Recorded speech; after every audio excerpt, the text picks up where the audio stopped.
नमस्कार। मैं हूं आशुतोष और आप देख रहे हैं सत्य हिंदी का हमारा विशेष कार्यक्रम श्रवण गर्ग की खरी खरी। ये वो कार्यक्रम है जिसमें देश के बड़े संपादकों में से एक माने जाने वाले श्रवण गर्ग जी अपनी तीखी बेबाक बेखौफ टिप्पणियों के लिए जाने जाते हैं। किसी एक विषय पर वो बिना लाग लपेट के अपनी बातों को कहते हैं। आज दरअसल हम बातचीत करेंगे ममता बनर्जी और उनकी राजनीति की और पश्चिम बंगाल की। पश्चिम बंगाल जो पिछले कई महीनों से लगातार सुर्खियों में है भारतीय जनता पार्टी की वजह से। संदेश खाली को बड़ा मुद्दा बनाने की कोशिश की गई है और पिछले दिनों जिस तरीके से सीए कानून लागू किया गया है उसके संदर्भ में भी कहा जा रहा है उसका बहुत कुछ रिश्ता ममता बनर्जी और पश्चिम बंगाल की 42 सीटों से है। लेकिन ममता बनर्जी जो इंडिया गठबंधन की आर्किटेक्ट मानी जा रही थी, उसकी एक बड़ी मजबूत कद्दावर नेता मानी जा रही थी, उन्होंने कांग्रेस पार्टी के साथ किसी तरीके का गठबंधन करने से इनकार कर दिया है और अभी औपचारिक तौर पर उन्होंने अपने आप को इंडिया गठबंधन से अलग तो नहीं कहा है, लेकिन पश्चिम बंगाल में इंडिया गठबंधन पूरी तरीके से खत्म और समाप्त प्राय ही माना जा सकता है। ऐसे में सवाल उठता है कि आखिर ममता बनर्जी की राजनीति क्या है, इंडिया गठबंधन को क्यों धत्ता बनाने में लगी हुई हैं और क्यों उनको लगता है कि अकेले अपने बल पर पश्चिम बंगाल में भारतीय जनता पार्टी का सामना कर सकती हैं या उनको हरा सकती हैं। कहीं ममता बनर्जी का यह कदम उनको लेने के देने ना पड़ जाए, कहीं उनके लिए एक बहुत बड़ा सबक न साबित हो जाए, क्योंकि बीजेपी पश्चिम बंगाल में अपने आप को पूरी तरीके से स्थापित करने की दिशा में बहुत ज्यादा आक्रामक है। श्रवण जी, आपका बहुत बहुत स्वागत है हमारे विशेष कार्यक्रम में खरी खरी में। आपका ही अपना कार्यक्रम है। ये ममता बनर्जी की राजनीति को आप किस नजरिए से देखते हैं? क्या आपको लगता है कि वो कोई बहुत बड़ी गलती कर रही हैं या इसके पीछे कोई ऐसी रणनीति है जो हम शायद नहीं देख पा रहे हैं? देखिए, ममता बनर्जी कोई गलती नहीं कर रही हैं और बंगाल में अब तक की जितनी पॉलिटिक्स वो कर रही थी उसका ये श्रेष्ठ प्रदर्शन है। ममता बनर्जी पर ये जो आरोप लग रहा है कि वो इंडिया अलायंस का ममता बनर्जी नुकसान कर रही हैं, ममता बनर्जी नुकसान नहीं कर रही हैं। अधिकतर लोगों का मानना है कि ममता बनर्जी ने इंडिया अलायंस के साथ सीटों का समझौता नहीं किया, अकेले जा रही हैं बंगाल में, तो वो इंडिया अलायंस को उन्होंने नुकसान कर दिया, धत्ता बता दिया, सब कुछ कर दिया। उस पर बहस हो रही है कि क्या होगा इंडिया अलायंस का बंगाल में। कांग्रेस को आपत्ति है कि बंगाल में ऐसा क्यों हो रहा है। देखिए, इसका सीधा सा गणित यह है आशुतोष जी कि इंडिया अलायंस को सबसे ज्यादा नुकसान तब होगा जब कांग्रेस तय कर लेगी कि उसको बंगाल में उम्मीदवार खड़े करना है और सीपीएम तय कर लेगी कि ममता बनर्जी को हराना है। ये मामला कांग्रेस की कोर्ट में चला गया है। कांग्रेस यानी बॉल अब ममता बनर्जी के पास नहीं है। ममता बनर्जी 42 के 42 सीटें, 42 नहीं कहूंगा 41 सीट जीतना चाहती। वो अधीर रंजन को जिताना चाहती हैं। अधीर रंजन को बहरामपुर में हराना नहीं चाहती हैं। हालांकि उन्होंने बहरामपुर से यूसुफ पठान को उन्होंने उम्मीदवार बना दिया है, पर एक जो बड़ा पॉइंट है वहां का कि बहरामपुर में 91% हिंदू पॉपुलेशन है और करीबन 90% हिंदू पॉपुलेशन है और 9-10% ही मुस्लिम पॉपुलेशन है। तो एक ऑर्नामेंटल कॉन्टेस्ट है वहां यूसुफ पठान का, दिखाने के लिए कि जो उन्होंने 2 क्रिकेटर खड़े किए हैं बंगाल में और टॉलीवुड की 3 हस्तियां खड़ी की है। एक लिटरेचर के, संथाल लिटरेचर के एक आदमी को खड़ा किया है। तो ये उसको बहुत ज्यादा सीरियसली नहीं लेना चाहिए जी। अब मुद्दा क्या है? मुद्दा यह है कि ममता बनर्जी 2 सीटें देना चाहती थी। जो 2 सीटें आपके पास ऑलरेडी है वहां बंगाल में, मालदा दक्षिण की और बहरामपुर की।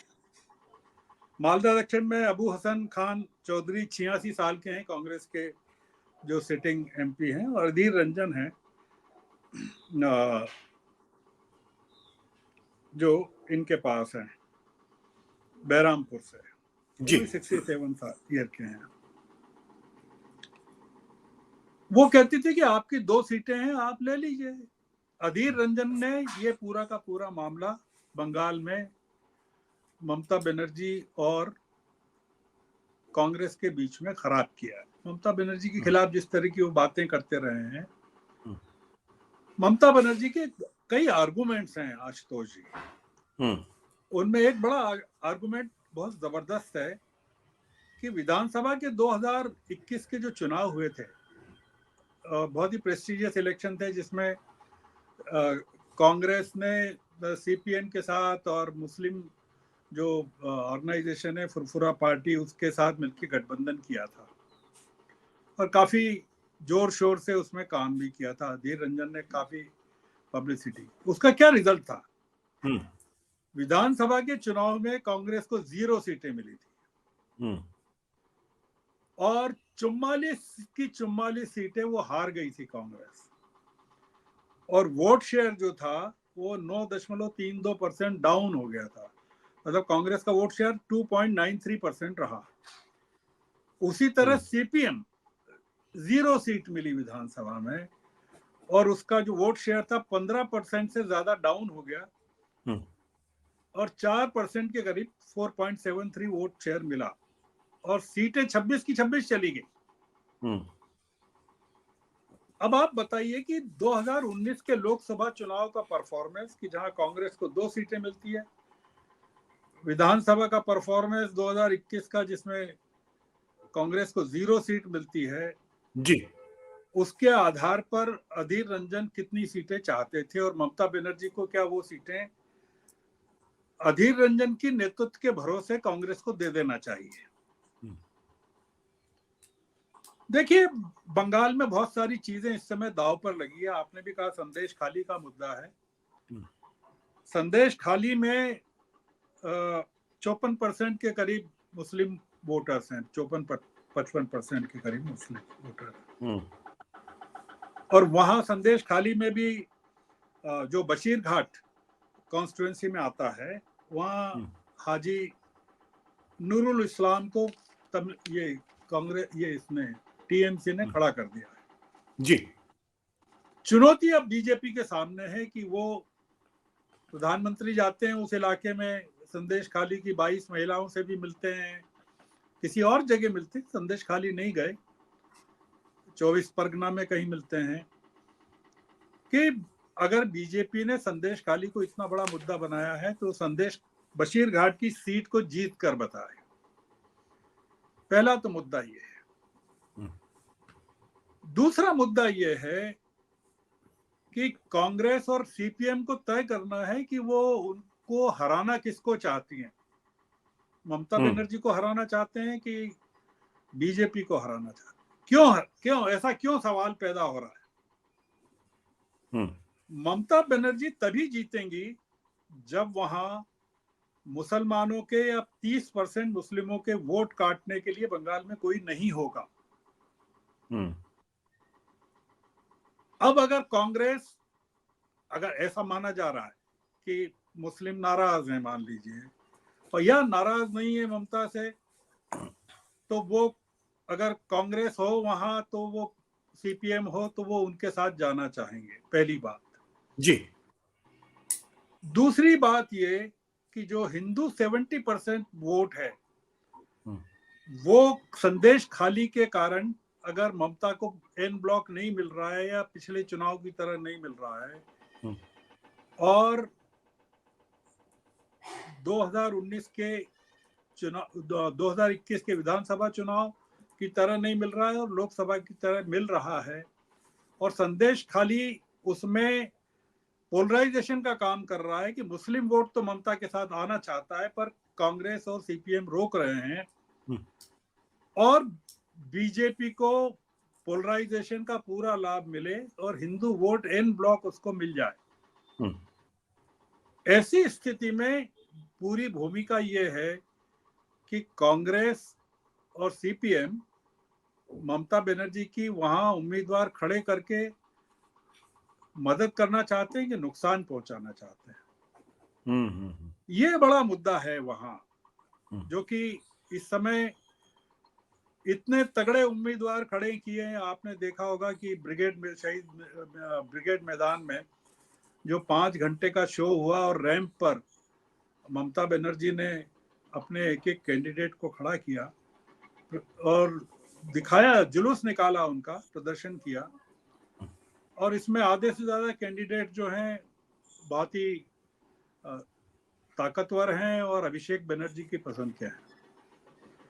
बंगाल में जो पूरा का पूरा इशू है इस समय वो ये कि ममता बनर्जी को विधानसभा में भी अपनी हुकूमत बचाना है और केंद्र के सामने एक ताकत के तौर पर अपने आप को पेश करना है, क्योंकि भारतीय जनता पार्टी सबसे ज्यादा इस समय ममता बनर्जी को समाप्त करना चाहती है। वो किसी और के मुकाबले ममता बनर्जी को बहुत बड़े खतरे के रूप में देखती हैं, विपक्ष में सबसे बड़े खतरे के रूप में इस इलाके में। मतलब वो ऐसा खतरा जो पूरा नॉर्थ ईस्ट को चपेट में ले सकता है। और नीतीश कुमार को एक अपोजिशन के सेंटर के रूप में खत्म करने के बाद ममता बनर्जी उनके लिए बहुत बड़ी चैलेंज है। तो ये पूरा मुद्दा जो है आशुतोष जी, ममता बनर्जी इस समय इंडिया गठबंधन, आप एक नाम की चीज मानिए कि विपक्ष को मजबूत करने के लिए ये पूरा का पूरा काम कर रहे हैं। क्योंकि ये इंडिया गठबंधन हो या विपक्ष हो या कांग्रेस हो, ये पूरा का पूरा पोस्ट पोल तय होगा कि किसके पास कितनी ताकत है। और उस ताकत में केवल 2 ही इंपॉर्टेंट प्लेयर्स उभर कर आने वाले हैं, एक तमिलनाडु से स्टालिन और दूसरे बंगाल से ममता बनर्जी। ये जो सबसे बड़े ब्लॉक है, 39 सीट का तमिलनाडु में और 42 का बंगाल में। इसके अलावा जो बड़े ब्लॉक्स हैं उसमें उत्तर प्रदेश है 80 सीटों का और 48 सीटों का महाराष्ट्र है। ये 4 बड़े ब्लॉक्स हैं। तो मेरा ऐसा मानना है कि ये जो एक प्रचार है कि ममता बनर्जी ने बहुत नुकसान किया है इंडिया अलायंस का और वो तोड़ रही है इंडिया अलायंस को, और ये जो